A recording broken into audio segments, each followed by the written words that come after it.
જ્ઞાન કીધું કથાય નહીં, જ્ઞાન દીધું દેવાય નહીં, જ્ઞાન લીધું લેવાય નહીં, જ્ઞાન શીખ્યું શીખાય નહીં. જ્ઞાન એક મન બુદ્ધિનો વિષય છે અને જ્ઞાન છે આ શરીરનું વિજ્ઞાન માટેનું જ્ઞાન છે. આ શરીરના વિજ્ઞાનની ખબર પાડવા માટેનું જ્ઞાન છે. બાકી એનાથી હારું જ્ઞાની થયા, જ્ઞાની થક્યા, ધન્ય જ્ઞાની થક્યા, એસી હકત કરાની વાલગુ પોકી દે. જ્ઞાની ધ્યાની થક ગયા, જ્ઞાની પણ થાક ગયા, ધ્યાની થાકી ગયા. એવી આકત કહાની છે. તો અહીંયા જવા માટે ભક્તિ છે સમીરે ભેગી થાય એમ નથી. ભક્તિ દીધી દેવાય નહીં, ભક્તિ લીધી લેવાય નહીં, ભક્તિ ભજી ભજાય નહીં, ભક્તિ રટી રટાય નહીં. ભક્તિ તો તમારા ભીતરમાંથી જેથી પ્રગટ થાય ને તેથી બીજી ભાજ પડી જાય. અંગે એટલે રૂવાડે રૂવાડું તમારું છે ને રંગવું ન પડે, એ રંગાઈ જાય. હું તમને રંગી દઉં અને રંગાય તો ઉસીનો રંગ છે. મારા પાસે ઉપદેશ તમને બોધ થાય જ્ઞાન થાય, એ ઉસીનું છે. સદગુરુ જેથી મળે ને તેથી એક શાનની અંદર એટલે એક ગાયર જે લાગી ના ઠેઠ તરિયાથી તે ઊભા લગી વાળ ઊભા થઈ જતા હોય. એક ગાયરના શબ્દમાં આખો એનો શેરો મોરો ફરી જાય, આખો માણા ફરી જાય, રંગ બદલી જાય એક ગાયરના શબ્દમાં. તો સદગુરુના શબ્દમાં આના દીદાર ન ફરી જાય. સંતને એક જ ઝાપટ મારે અને તળી ભવનની અંદર જો એના તથાર ન પડે ને તો એ સંતની ઝાપટ નથી. મારા જેવા માય કાંગલાના સારા છે. સીધું પુરુષ જેથી એક ઝાપટમાં આપણે દેતવાને અડી તો ફરફોલો 3 દી પછી પડશે. ભાઈ તમને પૂછવું, આગમાં હાથ નાખી તો 5 દી પછી એની જલન થાય. એમ સીધું પુરુષનો જેથી ભેટો થાય ને તેથી એની રોનક બદલી જાય છે. નજરથી નજર મળતા જો એની સુરતી બદલી જતી હોય, શબ્દથી શબ્દ મળતા જો એની છાયા બદલી જતી હોય અને ભીતરથી ભીતર મળતા એની ભાત જો બીબી પડી જતી હોય તો સંતથી સંતને મળતા શું ન બદલે. દારૂડિયાનો સંગ બેદી કરે ત્રીજેથી દારૂડિયો બની જાય, જુગારીનો સંગ બેદી કરે અને ત્રીજેથી જુગારી બની જાય, કારીગરનો સંગ કરે કારીગર બની જાય, વિદ્યાનો સંગ કરે ડોક્ટર વકીલ ને બેરિસ્ટર બની જાય. તો સંતનો સંગ કરે સંત ન બને?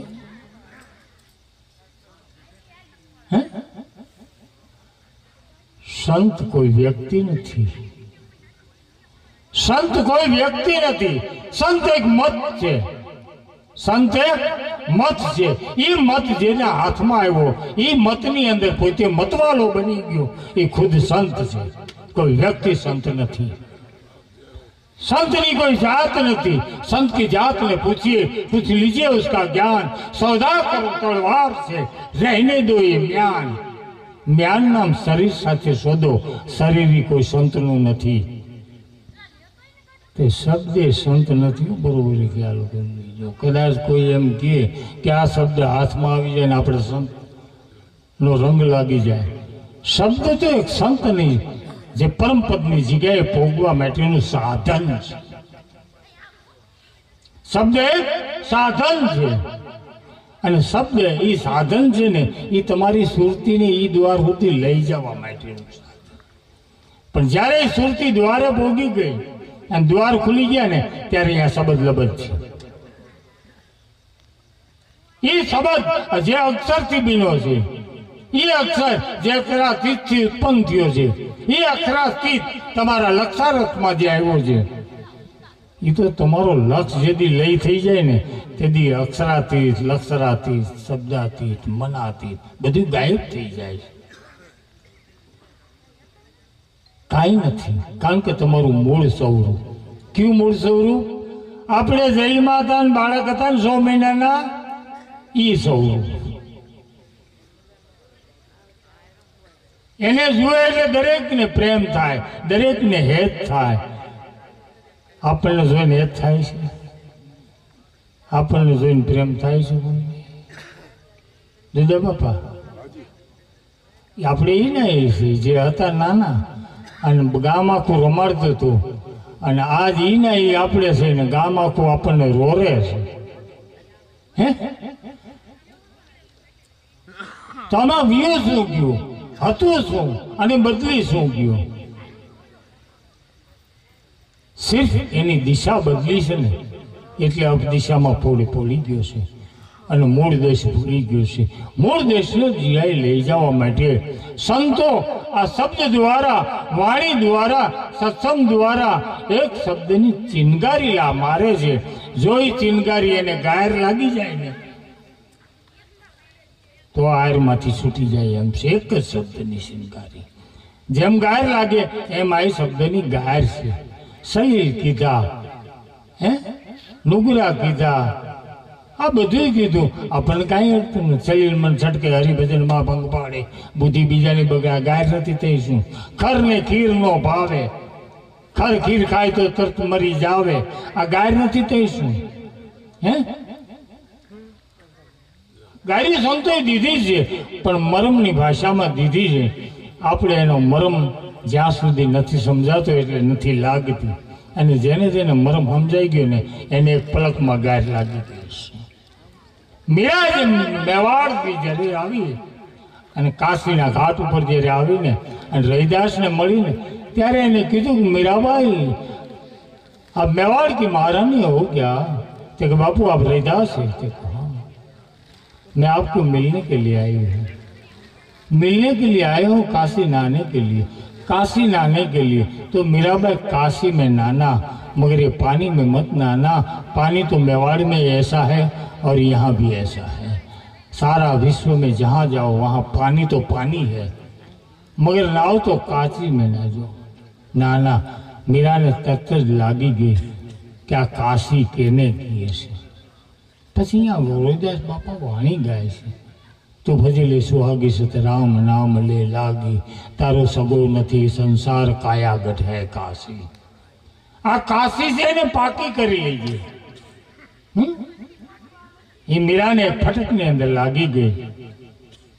તો આ વસ્તુ શા માટે છે?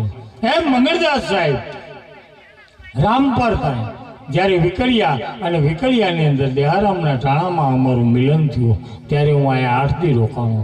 આ બધાય પુરુષો આ ગામથી આ ગામ, આ ગામથી આ ગામ. પછી તો મહિમા વધ્યો વધ્યો વધ્યો વધ્યો. તે એક એક ગામમાંથી 5-5 જણા આવે. ઓલું કે બપોરે અમારે અહીંયા જમવાનું, તો સાંજે અમારે અહીંયા બેઠે.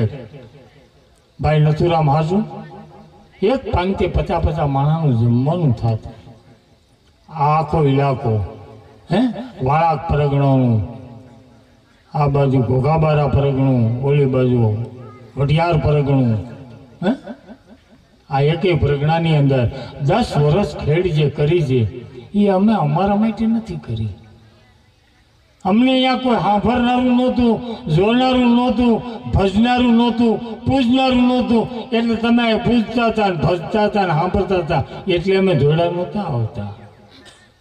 પણ એક પુરુષ મંગળદાસ જેવી પુરુષ જેને પાણીમાં રોટલો પલાળીને ખાઈને દિવસો કાઢી અને પેઢીમાં ખીલી મારી અને આ વાતને જે ઉપાડી અને એ રામ પરથી રોપી અને આ ભારતની ભાવનગરની ધરતી ઉપર જે અહીંયા કને બીજ પ્રગટ કર્યું છે ને એ બીજ ખોડીદાસ સાહેબને જીવબાઈ 3 વખત એક ડાયમ સ્વીકાર નથી ચણોલનો અને છેલ્લે 4 દી રહી ગયા છે. એ બેયની બાબતમાં મારા પાસે 4 દી રોકાણા હતા. ખોડીદાસ ને જીવબાઈ બેયની બાબતમાં મારા પાસે મંગળદાસ સાહેબે કીધું કે આ 2 પુરુષોને ત્યારે મને કે આવજો. રાડાનું સાપરું બનાવ્યું હતું અને મંગળદાસ સાહેબને અમે 2 હાલીને દૂર ના થઈ અહીંયા હાલીને આવ્યા હતા. મંગળદાસ સાહેબ કે ચાલો. ખોડીદાસ બેઠા છે કે આવ્યા બાપુ અહીં ધોણો કે મારા હાથે કોઈ દો. એ મંગળદાસ સાહેબે નેજો ચડાવ્યો. પણ કે આ ભક્તિ મેં કઈ ભક્તિ કેવી કે ભૂખે મારું ભોય હોવાડ્યું, તને પાડું ખાલ, એટલું કરતા ગયો નો છોડને પછી કરું ન્યાલ. તો આ એ વસ્તુનો પાયો છે, રોખાણો છે. અને સતમંગળ નામનો જે કાંઈ નેજો ફેરકો છે, એટલે હું તો એમ કહું છું, દરેકના મનની અંદર આજ મંગળ પ્રગટ છે, દરેકના હૃદયની અંદર એની ગુંજન જે પ્રગટ છે, એટલે ધન છે. આટલી જ તમારી ભાવના છે ને, મોટી ભક્તિ હું માનું છું. બાકી ભક્તિના અડાય એવું નથી. ભક્તિના કોઈ ખેલ કરતા નહીં, ભક્તિની કોઈ શેડ કરતા નહીં. કારણ કે ભક્તિ છે ને એ લુગડા વિનાના કરી નાખશે, ઘર બાર વિનાના કરી નાખશે, કુટુંબ વિનાના કરી નાખશે, પરિવાર વિનાના કરી નાખશે. ભક્તિ એવી કાઠી છે. भक्ति नहीं है दाल भातन की, भक्ति नहीं है बातन की. भक्ति જોતી હોય તો મીરાને જોઈ લ્યો. ભક્તિનો શું રંગ છે નરસિંહ મહેતાને જોઈ લ્યો. ભક્તિનો શું રંગ છે રાબિયાને જુઓ. હે ભક્તિ શું રંગ છે દાસ સતારને જોઈ લ્યો. ભક્તિ શું રંગ છે અનવરને જોઈ લ્યો. કારણ કે ભક્તિ આપણે જે વાત કરી છે ભક્તિ નથી, પણ એની સેવા છે. આ તમારો હૃદયમાં આટલો ભાવ છે અને મનની અંદર જે સતમંગળનું એક ગુંજન છે, અને હૃદયની અંદરથી તમે ભાવ લઈને અને આ જે ભેગા થાવ છો, હું આને દાડોય નથી કહેતો ને આને ભંડારોય નથી કહેતો, આ તો ભાવનો મેળો કહું છું. અને એ ભાવના મેળાની અંદર કાયમ તમે ભાવમાં રહ્યો. બનવાની કોશિશ કરતા મટવાની તૈયારી રાખજો. કાંઈક બનાવવાની ક્રિયા કરવા કરતા ક્યાં મટાય એવું છે એવું પગલું ભરજો. જેથી બન્યા ને તેથી દુનિયામાંથી ગયા, તમે વાતમાંથી ગયા, વિધાનમાંથી ગયા અને ગુરુમાંથી ગયા. સંત એક મત છે, ગુરુ એક પરમ પદ છે. ગુરુ કોઈ વ્યક્તિ નથી. ઘણા એમ કે શબ્દ ગુરુ સુરતા સહેલો ના હો. શબ્દના બાપની તાકાત નથી કે સંત મત ઉપર શબ્દ એને છાંટ મારી શકે. શબ્દની પણ તાકાત નથી, કારણ કે શબ્દ એમાંથી છૂટ્યો છે. સદગુરુનું પરમ પદ છે, એમાંથી તો શબ્દ છૂટ્યો છે. અને એ શબ્દમાંથી આ સંત પેદા થયા છે, સાહેબ પેદા થયા છે, બોધ પેદા થયો છે, સંપ્રદાયો પેદા થઈ છે એ શબ્દમાંથી. બાકી ગુરુનું જે પરમ પદ છે ને એ તો શબ્દ એનો બાળક છે. એ પદ ઉપર જે બેઠા છે ને એને અધિકારની જરૂર નથી, એને શેની જરૂર નથી.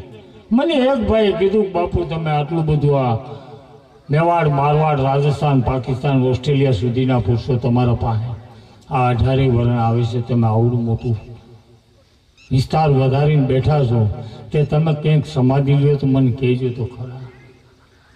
તો અમે આવી ન કરે હમણાં. મેં કીધું જો મારી વાત સાંભળી ભાઈ, હું આ સમાધિ હાટુ ભક્તિ કરતો નથી, બરોબર? હું નારિયેળ હાટુ ભક્તિ કરતો નથી. ભક્તિ જે છે ને મારા જીવન માટે કરું છું. વાલબાપુએ કીધું કે જીવન જ્યોત જગાયા. આ જીવનની જ્યોત જગાડવાની છે. એ સત મંગળે અહીંયા જીવનની જ્યોત ખોડીદાસની જગાડી, એ મનુરામની જગાડી. આ જ્યોતથી જ્યોત જાગતા આ જ્યોતિ બધી પ્રગટાવી અને એ જ્યોતિની કિરણની છાયામાં આપણે હવ કોઈ ઉજાસમાં બેઠા છે. જ્યોત છે જ્યોત જગાતે ચલો, પ્રેમ કી ગંગા બહાતે ચલો. એ સંયમ જ્યોતિ સ્વદેકના ઘટમાં બેઠી છે, કોઈનામાં વધારે ઓછી નથી. સંયમ જ્યોતિ તો છે જ, પણ પરમ સદગુરુ જેદી મળે ને તેથી સંયમ જ્યોતિ જાગૃત થાય. સંયમ જ્યોતિ પરમ જ્યોતિ બે મળી જાય તેથી અખંડ જ્યોતિ છે ને એ પરમ પદની એ પ્રાપ્ત થઈ જાય. અહીંયા ગુરુને ચેલાની ગણતરીના વાલબાપુએ કીધું છે. ગુરુ ચેલાની જ્યાં ગણતરી નથી, 12.5 પંથે નથી, ત્યાં વેદ શાસ્ત્ર પુરાણી નથી, જ્ઞાન નથી, ધ્યાન નથી. એસી હે અકત કહાની. ત્યાં જ્ઞાની નથી, ધ્યાની. આ હું બોલું છું ને સુધરેલી ભાષાનો બકવાસ. આ જ્ઞાન નથી બોલતો, સુધરેલી ભાષાનો બકવાસ કરું છું. બરોબર ખ્યાલ કરી લેજો. ઈશ્વરનું જ્ઞાન ન થાય, આત્માની ભાન ન થાય, અને જીવને છે ને બાંધવો ને કોઈ કોઈની તાકાત બારી વાત છે. ઈશ્વર હૃદય રજને કણે કણમાં છે, આત્મા હાજર અમર છે, અને સાહેબ કબીરે કીધું જીવ નિત્ય છે. આ ત્રણેય કાયમ છે, અનાદિના છે, આદિમાં છે, અને અંતમાં રહેવાના છે. એમાંથી વધઘટ કાંઈ થાય એવું નથી. પણ આ 84 કેને નડે છે અને અધોગતિ કેને આડી આવે છે, તો ઉપદેશ લેવો પડે અને ગુરુ શરણે જવું પડે. આમાં થાય છે કેને એ ગોતવા જેવું છે. એટલે સાહેબ કબીરની એક વાણી લઈ લો.